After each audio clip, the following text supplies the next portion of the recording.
Et finalement, on en est tous là. C'est-à-dire que c'est sans le savoir, c'est sans le vouloir. On ne se dit pas, tiens, je suis dans un processus. On ne s'en rend même pas compte. C'est juste, il y a des choses qui nous tombent dessus et puis on essaie simplement de les gérer. Mais c'est tellement difficile à gérer qu'on met des freins, qu'on met des résistances. Et que du coup, on ne se relie pas justement à ce que le processus veut nous aider à avancer. Parce que ce qu'il faut comprendre, c'est qu'à la minute... Pour être sûr de recevoir toutes nos vidéos, abonnez-vous et cliquez sur la cloche. Bonjour à tous. Bonjour. Alors aujourd'hui, cette petite vidéo pour revenir sur le moment de la réunion, le moment de la pré-réunion, c'est-à-dire on a beaucoup de questions sur des personnes qui viennent vers nous en disant mais au final, quand est-ce que débute ou que va débuter la réunion? Quels sont les éléments qui voient qu'on est en réunion? Donc voilà, c'est tous ces sujets-là que nous allons aborder dans cette vidéo. Exactement. Et alors avant tout, c'est quoi la réunion? Parce que peut-être que chacun a un petit peu sa vision des choses et c'est ok, il n'y a pas de souci. Je dirais que pour nous, la réunion, déjà, il y a vraiment deux phases. Ce que moi, je vais appeler la pré-réunion, vraiment, et puis la réunion.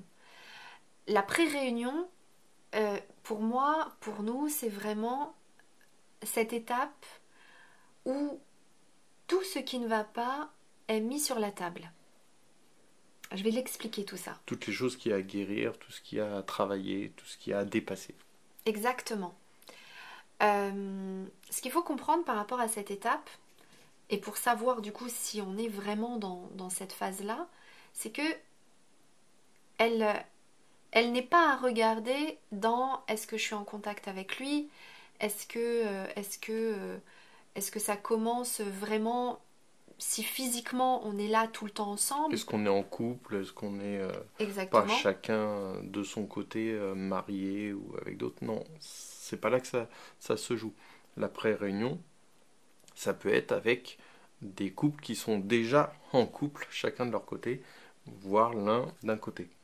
Il y a de ça, ça peut être aussi des personnes qui travaillent ensemble, ou ça peut être des personnes qui sont mariées ensemble, mais qui pour autant n'a pas encore eu ce moment où, où le fameux processus va commencer. Et la pré-réunion marque vraiment le début du processus, ce fameux processus qui veut vraiment que les deux âmes se retrouvent, qui veut vraiment que l'un et l'autre aillent l'un vers l'autre. Et ce processus va d'abord commencer par pointer tout ce qui ne va pas, on va dire tout ce qui sépare, tout ce qui empêche ce mouvement-là de se faire. En général, c'est le moment le plus intense plus intense dans le sens des souffrances. C'est ce moment-là qu'on appelle nous pré-réunion. C'est le moment des fameuses montagnes russes. Exactement. Pourquoi les fameuses montagnes russes? Parce que quand on dit que tout est mis sur la table, tout est mis sur la table. C'est-à-dire que ce soit vos blessures personnelles, que ce soit le duo, que ce soit énergétique, que ce soit émotionnel, que ce soit psychique, que ce soit physique, que ce soit la maladie, que ce soit le sombre, que ce soit tout, tout est tout est mis vraiment sur la table, quoi. Là, il y a un énorme G et Et ça, qu'on vive ensemble depuis des années ou pas. Qu'on soit séparés dans la matière ou pas. C'est pas du tout corrélé avec le fait d'être en couple avec la personne ou d'être en couple avec quelqu'un d'autre. exactement. Et tout comme il peut y avoir des personnes qui vivent ce processus-là en vivant à distance, en se voyant de temps en temps. Mais entendez donc bien que quand ce processus-là a commencé, c'est là où on peut vraiment dire que le vase communicant commence également. Et c'est la différence avec la phase de séparation. La phase de séparation, les deux sont toujours liés. le lien il est toujours là, mais la phase de séparation vraiment forte, propre, C'est vraiment chacun de son côté où on évolue vraiment indépendamment l'un de l'autre. et exactement, c'est vraiment là, on est vraiment dans des parcours solo, même si on est en lien avec l'autre, ok, mais le processus vraiment qui va se mettre en place, en période de séparation, ça fait quand même toujours ça, hein. Attention, parce que si ça ne faisait pas ça déjà à ce moment-là, en effet, il n'y aurait pas cette volonté d'aller l'un vers l'autre. Mais c'est la phase où ça se joue quand même comme ça, mais c'est vraiment au niveau solo qu'on a à œuvrer, qu'on a à avancer pour en arriver à cette étape qui va là vraiment débuter, que ça se joue à deux. Et donc entendez bien, période de séparation, il y a toujours le lien, il est toujours là. Mais ce fameux processus, lui, n'est pas encore commencé. Il y a encore le processus solo qui est plus là. Et donc vient ce fameux temps du duo qui commence vraiment, concrètement, plus fortement, on va dire. Et va venir justement pointer vraiment tout ce qui sépare le duo. Des blessures, des comportements, voilà, j'en ai énuméré quelques-uns auparavant. Ce que ça va donner aussi, et là on va rentrer davantage sur cette fameuse notion de runner-chaser, qui pour moi est une information importante parce qu'elle démontre vraiment le comportement qui est mis en place pour essayer de résister à ce mouvement-là, au mouvement des deux âmes qui veulent aller l'une vers l'autre. C'est-à-dire que, en effet, on le voit bien dans le duo qu'il y en a bien un qui va avoir envie de fuir, qui va être dans le déni, qui va pas voir, qui va dire quelque chose contraire à ce qu'il pense. Voilà, il y en a un qui va mettre en place comme ça des stratégies, qui va dire oui je vais être là et puis en fait il va pas être là, qui va venir et puis qui finalement va repartir et puis voilà, qui va être un petit peu dans cette danse Qui va avoir du mal à s'engager. Exactement, ce que moi j'appelle les fameux va-et-vient. Et puis l'autre qui est beaucoup plus en effet à aller vers, qui est plus dans un mouvement d'aller vers l'autre assez naturellement, assez spontanément, et qui en effet est là bien souvent nourri par la blessure d'abandon, mais pas que. Il y a aussi ce mouvement-là naturel de vouloir aller vers l'autre. Et c'est justement aussi ces fameux comportements-là qui viennent surtout dire en fait, ça n'est que la conséquence et ça ne sont que les comportements justement des blessures, de tout ce qu'il y a sur cette table et qui a besoin d'être géré. Sauf que c'est parfois tellement intense et tellement complexe que ça va mettre en place assez visible ces deux comportements où il y en a donc un qui va être plus en gros dans la fuite et là où il y en a un qui va être plus dans le côté poursuivant, le côté aller vers. Poursuivant, c'est un mot que je trouve un peu pas très juste vis-à-vis du chaser parce que c'est pas qu'il est poursuivant. Vous voyez, on dit souvent que quand on a peur, il y a trois mouvements. Il y a le mouvement de reculer, et là on pourrait dire qu'on est plus dans du running. Il y a le moment d'être figé.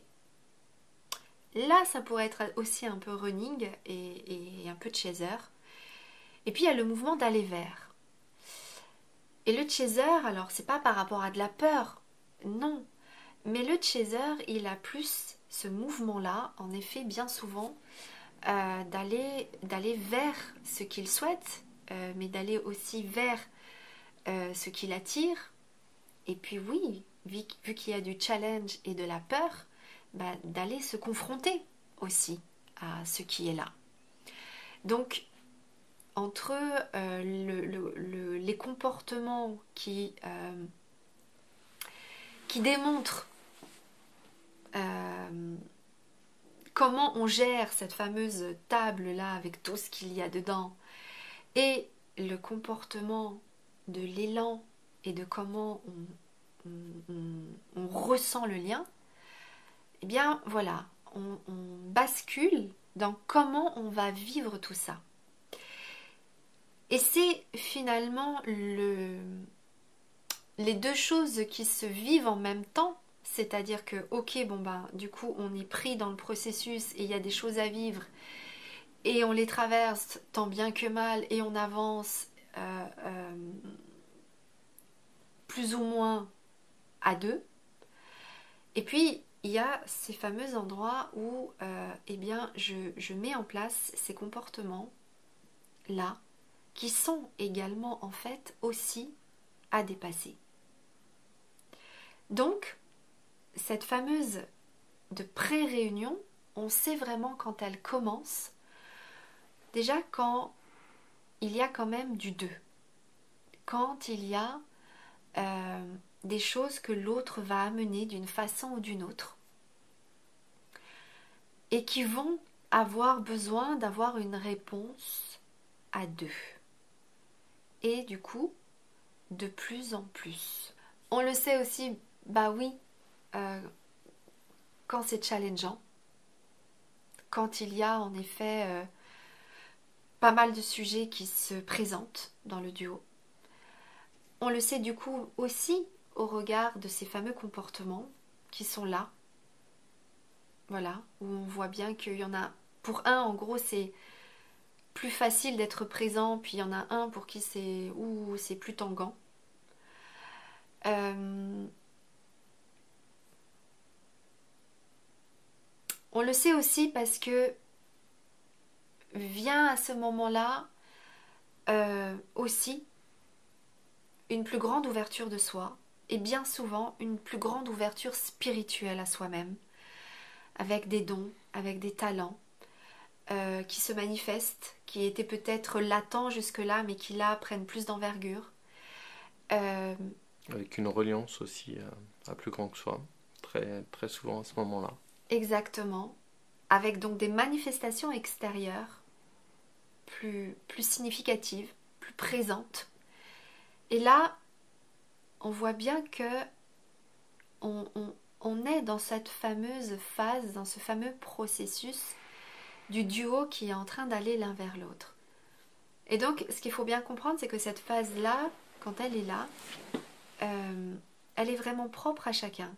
Chacun a une table qui est composée de choses qui lui appartiennent, avec toute une manière de le vivre qui est propre à chacun individuellement. Et qui du coup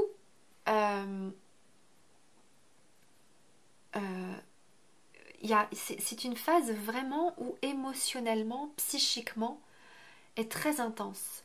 Parce qu'il y a toutes les réactivités qui se manifestent, il y a toutes les habitudes qui se manifestent, il y a toutes les interprétations aussi qui se manifestent.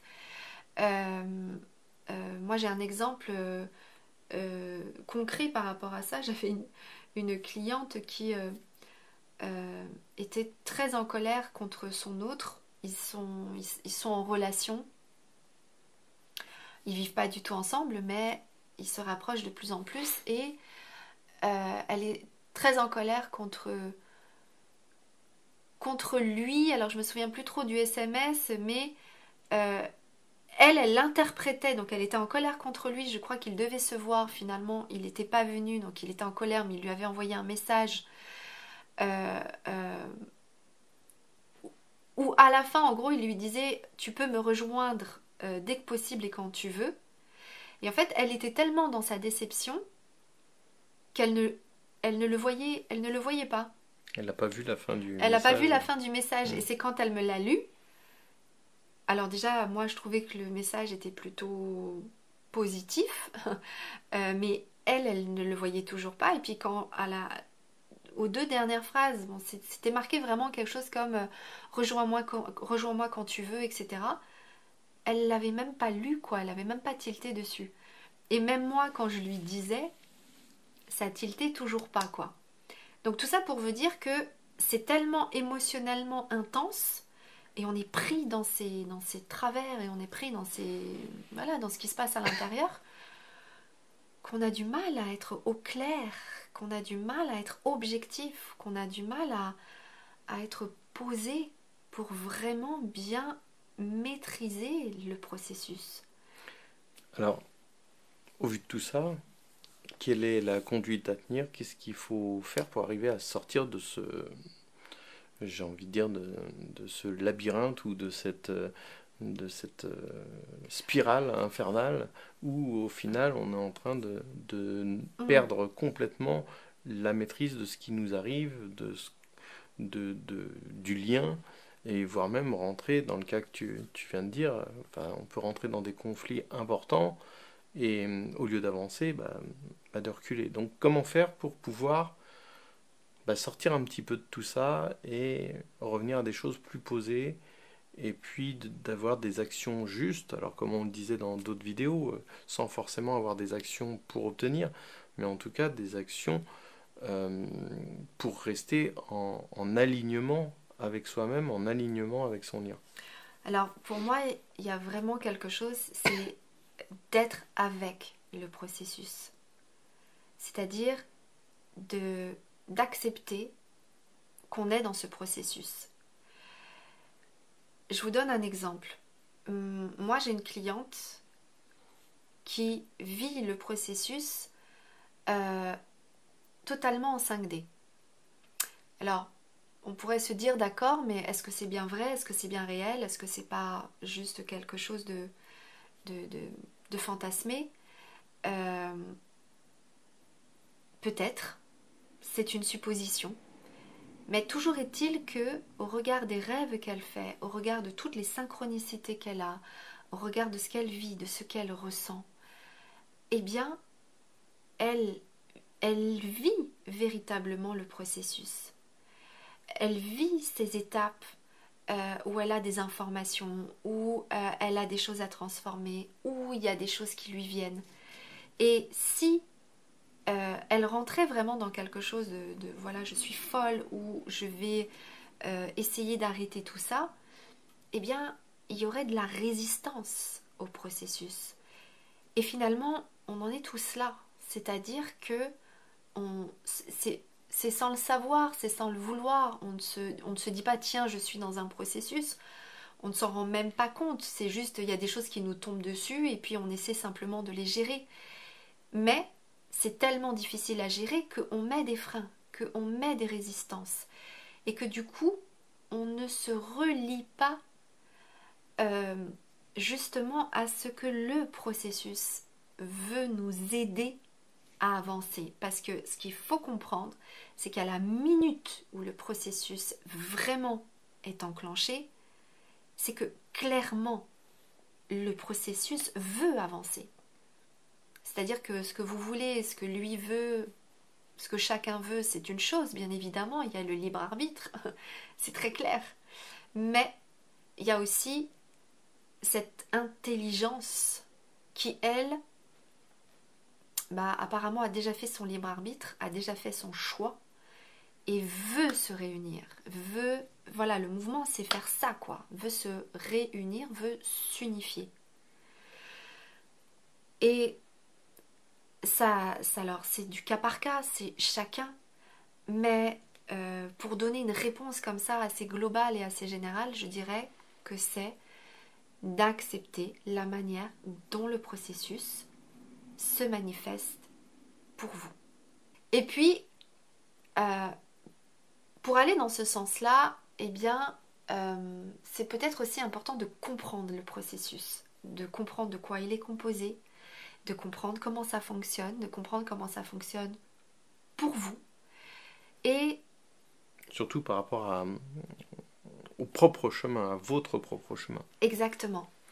Et c'est ainsi que eh bien, Flamme Divine, qui est donc l'accompagnement que je propose depuis maintenant plusieurs années, eh bien, je vais le proposer dans un format complètement différent. Aujourd'hui, il est très clair pour moi les différentes étapes et comment fonctionne ce processus. Et je vais vous faire vraiment une présentation générale, complète, détaillée, de ce qu'est le processus de réunion des flammes jumelles. Pour ceux qui ont déjà fait Flamme Divine, ils ont déjà eu ces informations, mais ce qui va se passer pour Flamme Divine, c'est que maintenant, ça va vraiment être ouvert. Chaque rendez-vous va être un rendez-vous unique, où vous allez pouvoir y participer de façon complètement unique. Alors, j'expliquerai tout ça au moment de la présentation générale, où vous allez pouvoir retrouver la date. Dans la présentation, vous allez pouvoir vous y inscrire aussi. Et cette présentation va pouvoir vraiment vous faire comprendre ce qu'est le processus, ce que vous vivez aussi vous personnellement dans votre duo et pour vous également. Et puis, il y aura d'autres rendez-vous qui seront donc des rendez-vous uniques avec une thématique. Quand vous aurez la vision d'ensemble du processus, vous allez bien comprendre en effet qu'il y a 8 thématiques particulières et précises, mais qui fonctionnent d'une façon particulière. Et il y aura donc après des rendez-vous par thématique où je vais vraiment pouvoir vous expliquer ce que c'est, comment ça se passe, et que vous aussi vous puissiez du coup partager avec moi ce que vous rencontrez par rapport à cette thématique et de voir où sont les blocages. C'est aussi un temps où je vais vous proposer un soin, un processus également pour justement vous aider à dépasser ce qui bloque à chaque étape du processus de réunion. Donc vous trouvez toutes les informations dans le lien de description. Voilà, j'espère en tout cas que ainsi ça vous semblera beaucoup plus compréhensible et beaucoup plus clair comment se déroule ce fameux processus. N'hésitez pas à nous donner votre avis en commentaire sur cette vidéo, nous dire vous d'où vous en êtes dans votre parcours, si vous vous sentez plutôt en réunion, en pré-réunion ou carrément en période de séparation, et puis voir si ça vous parle, peut-être s'il y a de l'interaction avec votre autre, ce qu'il vous renvoie de plus fort. Voilà, c'est des échanges qui sont toujours importants pour nous et également pour les personnes qui voient ces vidéos parce que ce sont des éléments de compréhension et qui peuvent aider tout le monde. Donc voilà, être flamme jumelle, c'est aussi un moment d'entraide, comme on vous le dit très très très souvent. Et d'ailleurs, toute cette année, on va mettre encore plus en avant cette entraide. Vous le verrez par différents moyens. À chaque fois, nous changeons des choses, nous faisons avancer justement pour que l'entraide entre flammes jumelles et qui s'élargit aussi aux autres. Il n'y a pas d'obligation d'être une flamme jumelle, absolument. C'est pas forcément là que ça joue. Mais en tout cas, voilà, cette démarche d'entraide qui est forte chez les flammes jumelles, c'est aussi de le faire à travers les commentaires et ce que vous pouvez offrir aux autres de ce que vous vivez. Absolument. Voilà, donc n'hésitez pas à laisser vos commentaires. Prenez soin de vous et on vous dit à bientôt. À très bientôt, au revoir.